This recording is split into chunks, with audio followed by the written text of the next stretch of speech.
Hi, I'm Chris Baber. Today I'm going to Cook with M&S and I'm really excited to launch a range of amazing products designed to make home cooking quicker, easier and tastier. So roast chicken, it's a family favourite. I'm going to show you how to take it to the next level with this Cook with M&S magic sprinkle. Some butter at room temperature, half of our sprinkle goes into the butter. Gently mash that down and just pick in a few sprigs of fresh thyme. Just want the leaves off there.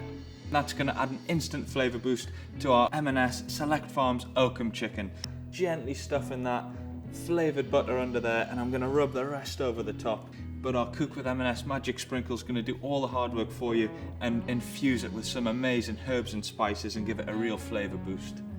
I'm just going to grab half a lemon, pop that inside the bird, one last touch, a little bit more of our magic sprinkle into the tray, and into the oven it goes. So that's our chicken roasted, beautifully golden, crispy skin, and I've just roasted some potatoes and veggies from M&S. That is my roast chicken made using Cook with M&S magic sprinkle. That's how I cook with M&S. Over to you.